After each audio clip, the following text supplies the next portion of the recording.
السلام عليكم ورحمة الله وبركاته. اللهم صل وسلم وبارك على سيدنا محمد وعلى آله وصحبه وسلم. ازيكم عاملين ايه؟ يا رب تكونوا بخير. النهارده بقى جايبه لكم هنا الرجول اللي هي الكوارع. زي ما انتم شايفين كده ديك رجول بقرة اهو. هنضفها معاكم طبعا. ديك هتتنضف في المية السخنة وهنشيطها على البوتاجاز. بالطريقة ديك اول حاجة هيتغسلوا. زي ما انتم شايفين كده هي لسه كده ما اتعملتش. اول حاجة تتغسل كويس جدا من اي حاجة فيها بالمية، وبعد كده بنحط ميه تتغلي على البوتاجاز وبتتغطس فيها وتتنضف بالسكينه بالشكل دوت. اهي الميه هنا بتبقى بتسخن بنغطس بيها الرجل، وبعد كده بتتنضف بالسكينه او بالشكل دوت. زي ما شايفين كده يعني بيطلع بكل سهوله. وبعدين ما الميه بتغلي بنضيفها كده بقلب الميه المغليه وبتتنضف كده بالشكل دوت. وطبعا هي بتاخد وقت شويه زي ما شايفين كده، بس سهله بالتنظيف او الشكل دوت. يعني مش متعبة خالص. وطبعا تنظيفها زي الكرشة بالظبط، يعني المية بتتغلي وبعدين بتتغطس وبتتعمل بالشكل دوت. زي ما انتم شايفين كده اهي بالسكينة رايح جاي عليها بتبقى زي البفتة البيضة، يعني حاجة ما شاء الله هي. طبعا ديك ذبيحة بيتي، يعني مش مشتريانا من محلات، عشان كده بننضفها احنا في البيت.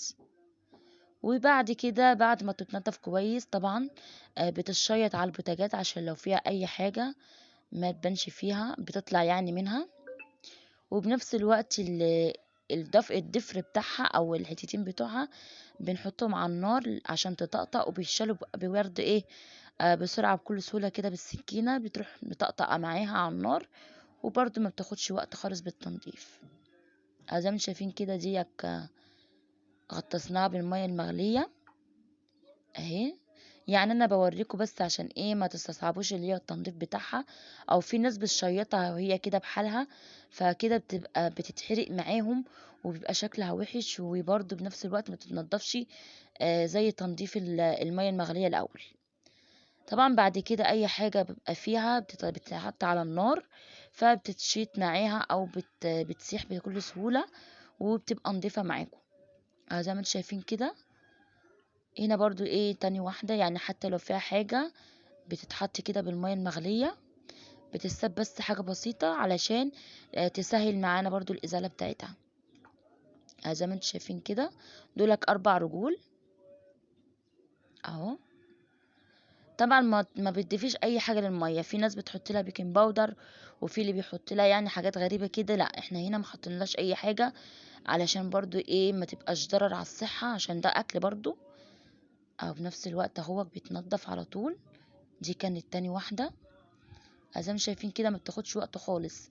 اهم حاجه بس يكون الميه سخنه ومغليه عشان تتعمل معاكي على طول. لو انت بقى جديده في القناه ما تنساش الاشتراك وتفعيل الجرس فضلا وليس امرا عشان يوصلك كل جديد.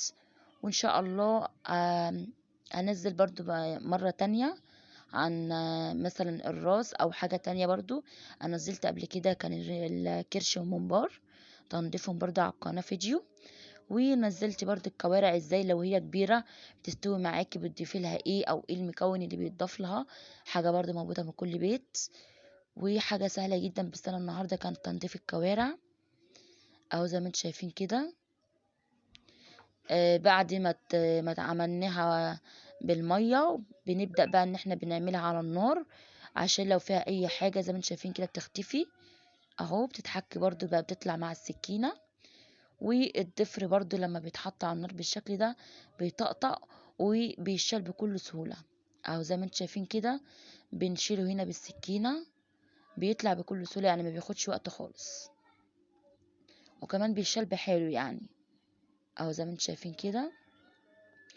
بتحاولي ان انت بس تنغزاه كده ان انت بتوسعي الاطراف بتاعتها من على الحروف عشان بيبقى قلبه اصلا ما يعني ما بيطلع على طول، يعني ما بياخدش اي وقت.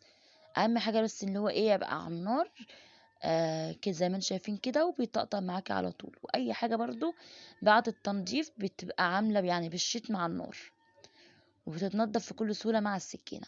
طبعا انت هنا بتشيطيها على النار فبتلاقيها مثلا حته سودا وحته بيضه، يعني ما بتبقاش كلها نظيفه.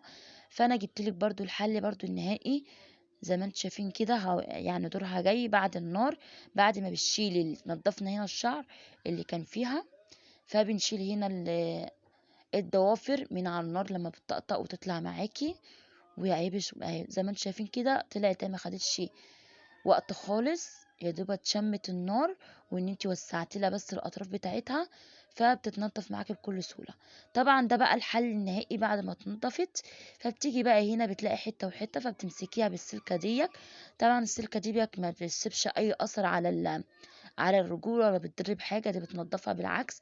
يعني ما شاء الله بتحولها، بتشيل اي حاجه فيها او اي لون اهو زي ما انتم شايفين كده، وبتتغسل كويس جدا. كانت بقى دي التجربة النهائية. يا رب يكون عجبكم الفيديو، ما تنسوش بقى الاشتراك وتفعيل الجرس. والسلام عليكم ورحمة الله وبركاته.